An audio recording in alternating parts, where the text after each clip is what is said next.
All right. Genesis chapter 32.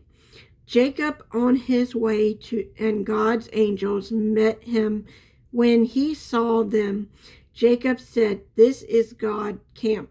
So he called the place Marah. Jacob sent messengers ahead of him to his brother Israel in the land of Sur, the county of Edom, and he commanded them, "You are to say to my lord Israel, this is what your servant Jacob says. I have been saying with the Libran and have been delayed until now. I have oxen, have donkey flocks, males, male and female slaves. I have sent the message to inform my lord in order to seek your favor."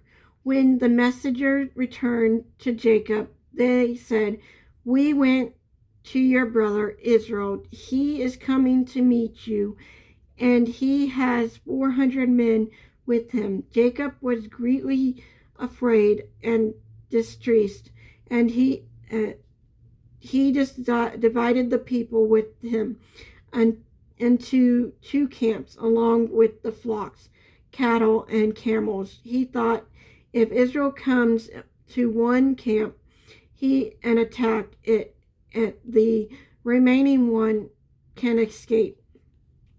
Then Jacob said, "God of my father Abraham and God of my father Isaac, and the Lord who said to me, 'Go back to your land and to your family, and I will cause you to prosper.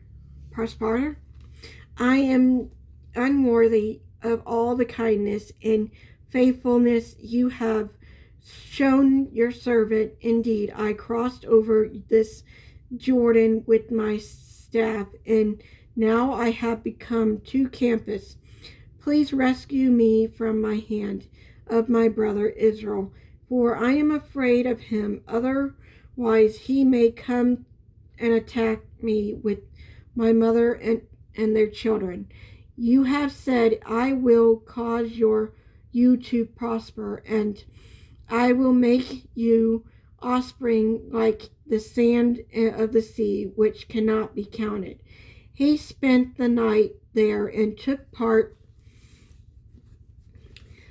what he brought with him as a gift for his brother Israel: 200 female goats, 20 male goats, 200 eels, 20 rams, 30 milk camels with the young, 40 cows, and 10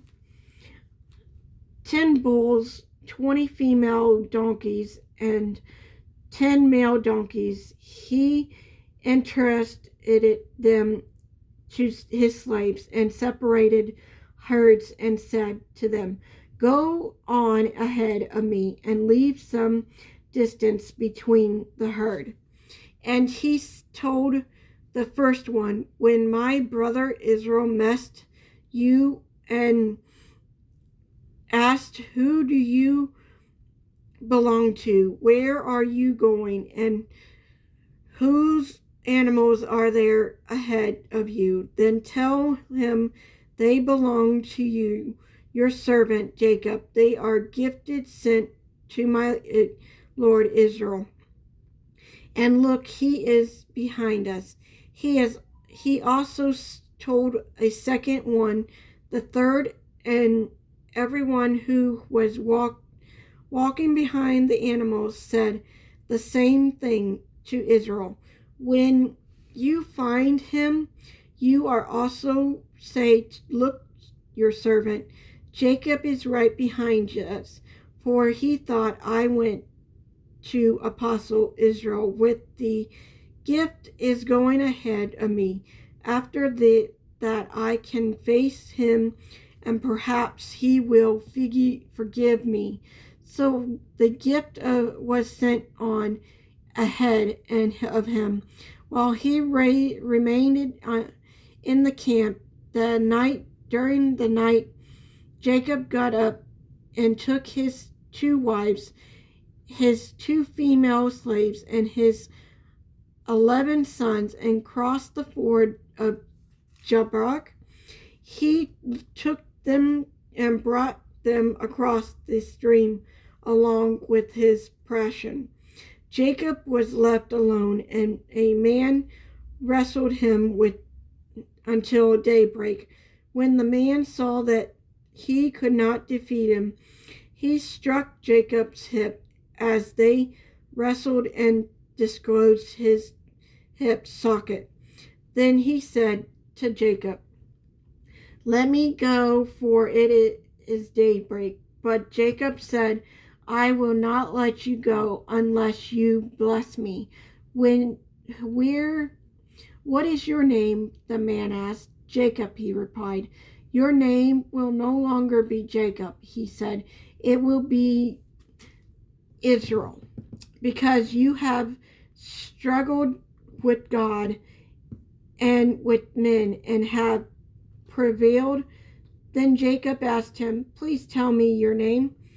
But he answered, "Why do you ask my name?" And he blessed him there.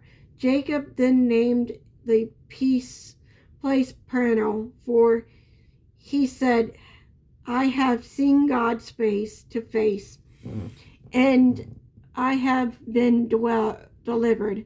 The sun shone on him at the pass of Peniel, lumping on his hip.